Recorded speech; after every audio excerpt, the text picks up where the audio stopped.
Hello everyone, I'm Farhad Khabazian. Today we will talk about some questions that students and also test takers ask me about Ielts exam, Toefl exam, and how they can prepare for these two exams. But let me first start with English language, how you can study English language, and what are good sources for English language. In English language you will have vocabulary and grammar. English language is kind of language that coning verbs and vocabulary is very important in it, because when it is about English you will face with 1 million words in English, as Oxford Advanced Learners Dictionary cited 1 million words. To practice English, it's very important to work with synonyms, antonyms, and also history of the words. I can say that good dictionaries like Oxford Advanced Learners Dictionary can be very useful for you. For learning these words, you can't learn 50 words in a day. You should divide your time, and every day you can study 6 or 7 words, and you can have them in your long-term memory, because we have two kinds of vocabulary. One is passive, the other one is active. Your active vocabulary is important. If you just want to study many words in a day, the other day you will just forget all of them. Then I do not suggest you to work on many words in a day. Instead of that, you can work on 6 or 7 words with good examples, explanations, and also synonyms for these words. It can be very useful for you. And vocabulary, as I told you, is very important. I can say that 90% of learning English language is vocabulary, because grammar is in English is very easy. Unlike some languages like German or Korean, grammar in English language is very easy, and you can learn grammar within 1 or 2 months. But when it comes to vocabulary, it has 1 million words, and it's beyond imagination, and you should just study several years and try to just have all these words in your active mind. So after vocabulary, as we talked about, we can talk about grammar. In grammar, there are some good books like Grammar in Use or Using and Understanding of Grammar. These are useful books, and you can use these books to improve your grammar in English language. But as I told you, you should just work on both grammar and vocabulary. You shouldn't just try to study everyday grammar, because grammar itself cannot help you in advanced levels. For improving your English language to high levels, it's very important to study everyday vocabulary, several words each day. And when you see that your English is well enough, I mean your listening, your writing, your reading, and your speaking, they are great, and you can count on your English language. At that time, you can have one of the exams like TOEFL, IBT, or IELTS exam, and we will talk about these two exams. But as I told you before, preparation for any of these exams, it's very important to practice and just learn real language, because sometimes some teachers or some institutes, they say just, hey, we will just prepare you for TOEFL within 1 month. It is just illusion, and it can't happen. You should just try very hard, and you should study every day and night to prepare for to have good scores or in any exams that you want to have.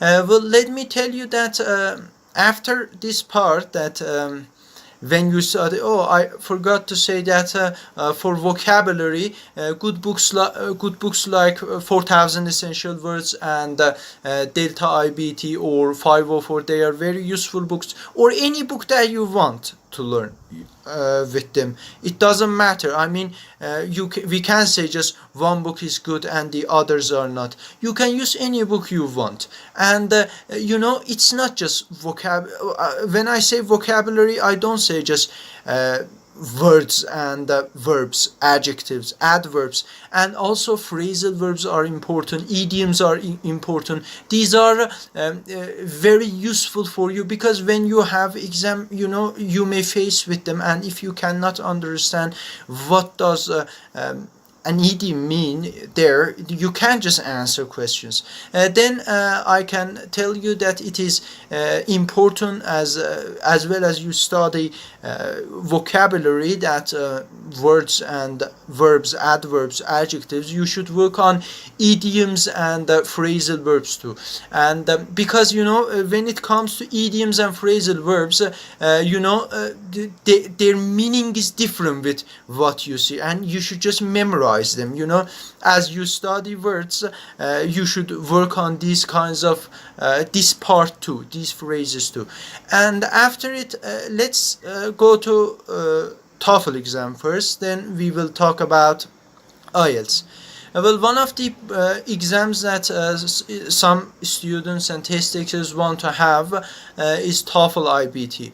In TOEFL exam, it's not just based on American language, because American English, it's not that way.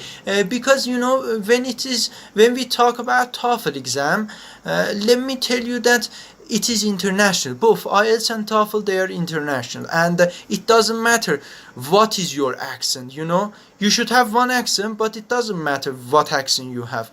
After this, that when you decide which exam you want to have, in TOEFL exam, it is a bit difficult. It's based on internet. It's IBT, as you know, and it is longer than IELTS, I can say, and we have just one TOEFL exam. I mean, it's just academic exam. We don't have general TOEFL. In academic TOEFL or TOEFL IBT, you will face with just university texts, and in reading part, the texts you will have, they are part of university books, and they are a bit difficult, and all readings and passages, they are all in the same level, they are all hard, and you should just have a great vast vocabulary to answer these reading questions. After reading part in TOEFL, you're gonna have listening, and in listening again you will have different listening tests, like a student will explain some issues, or a professor will discuss a lecture. You will face with a lecture, and you should just prepare for them. Some questions, in both reading and listening, they are for filling tables and so on. You will face with some questions that they will just try to challenge your mind, that whether you did understand the all parts of the reading and listening or not. Well, after it, you will have 10 minutes break, and then you will have speaking and writing part in TOEFL IBT. In speaking part, first you will have some questions, one or two questions that they will just they'll be a free question. I mean, you'll face with a question, and then you will try to explain your ideas and say that what is your idea about it.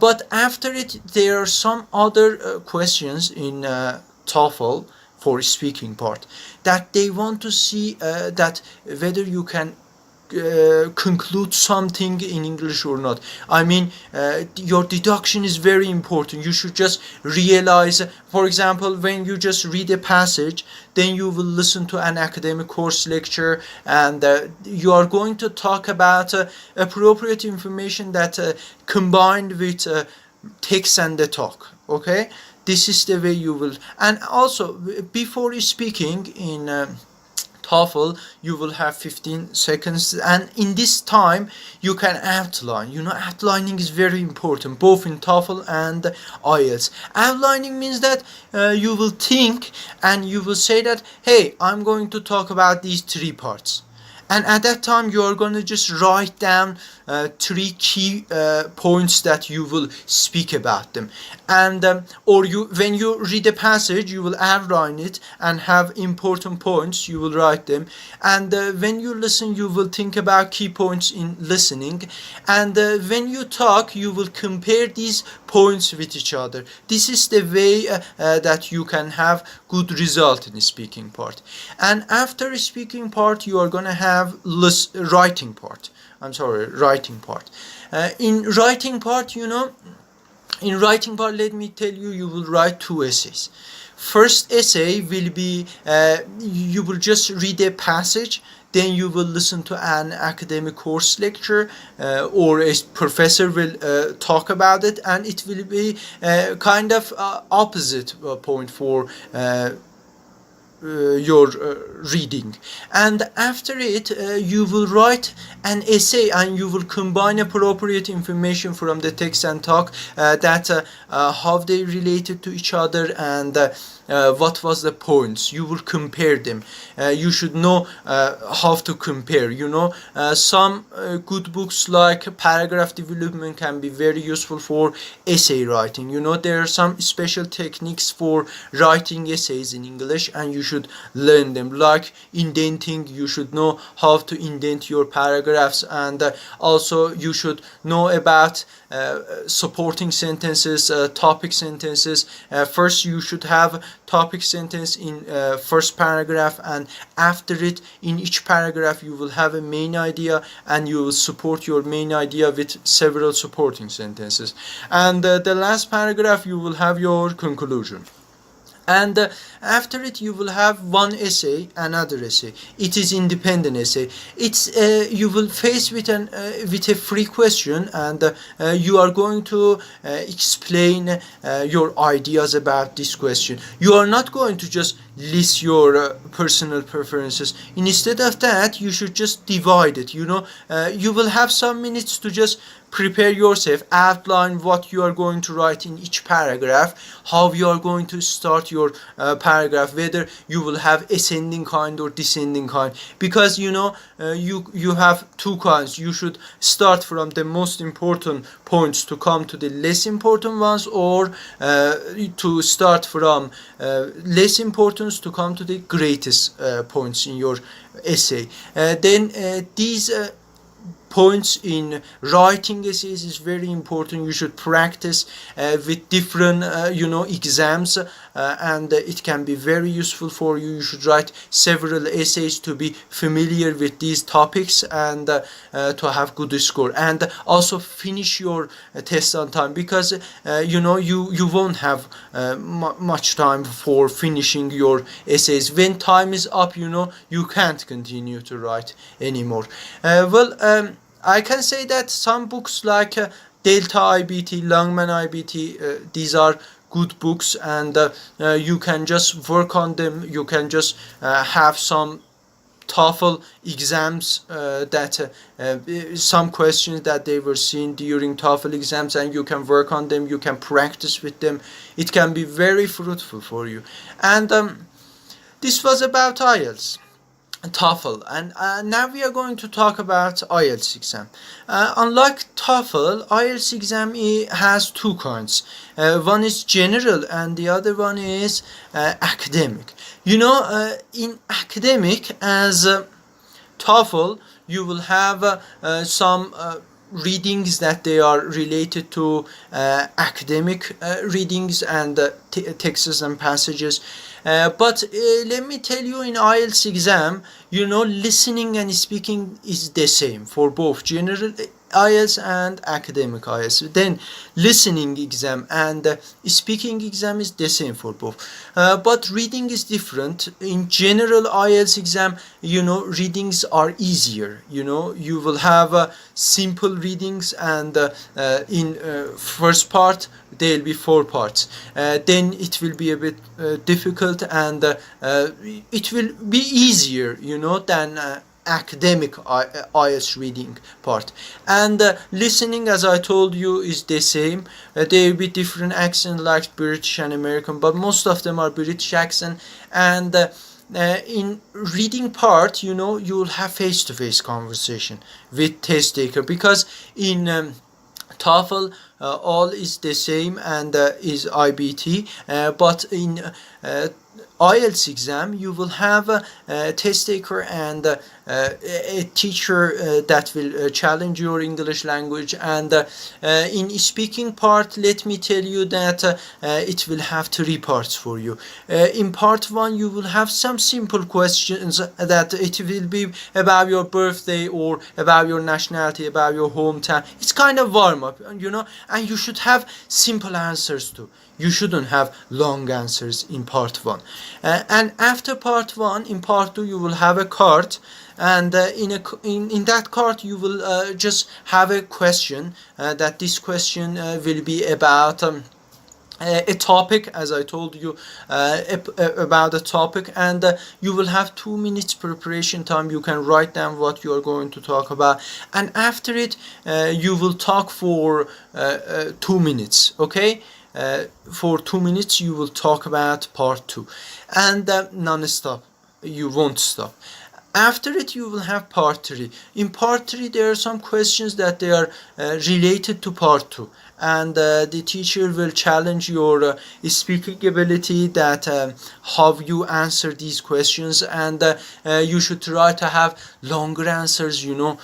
You should answer for 1 minute, I can say that. And if you want to have good result in speaking part in IELTS, I can say that your grammar is important. You should have correct grammar points in your speaking, and your vocabulary is important, and more important than all these things, your fluency in English language is very, you shouldn't halt. For example, saying this is not useful. You know, you should have fluency, and try to avoid memorize the answers. You shouldn't just memorize something and talk about that, because the teacher will know that. And after speaking part, you will have writing part in IELTS exam, as I told you. Let me tell you that reading, listening, writing will be in one day, and your speaking part will be in other day. And as I'm going to explain you in writing part, you know, in general, first you have 2 tasks. First, you will write a letter and explain some issues or complain about something. Then you will have an essay, independent essay. You will write about an opinion, a free topic, and you will just try to explain your opinion there. In academic writing, you know, you will have a chart in first part, and you should just explain it. And in part 2 you will have independent essay. Then part 2 in general IELTS and academic IELTS, they are the same. Well, let me tell you that for IELTS there are some good books like Cambridge IELTS that you can work on previous IELTS tests, and it can be useful for you. But let me tell you, it doesn't matter which test you want to have. If you want to learn English in well advanced levels, you know, every day you should practice. You should have face-to-face conversation with your friends. If you don't have any, you can have self-conversation. You can just ask some questions and then try to answer these questions. Record your voice and listen to your voice, see what mistakes you had in your speaking, and this is the best way to improve your speaking.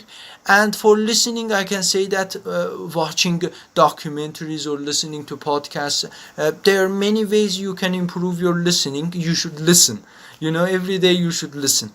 And for reading and writing too, you know, you should write a lot, and also you should read just many books, novels, and so on.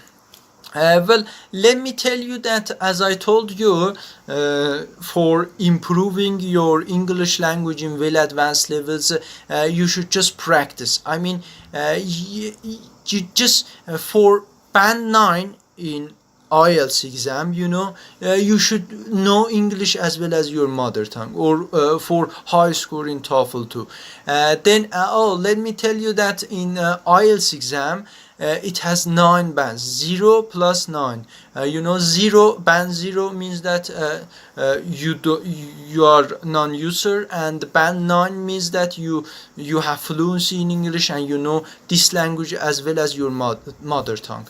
In TOEFL, it is the score in TOEFL is 120, and each part will be 30. I mean, reading will be 30, listening will be 30, and also writing and speaking. And you know, there is no, you won't pass these exams. I mean, you will have your result, you will have your degree, but what is important is your score, that and the explanation that they'll explain what is your level in each part. I mean, in reading, listening, speaking, and writing, in each you will have a score that it will show your ability and talent in that area of language.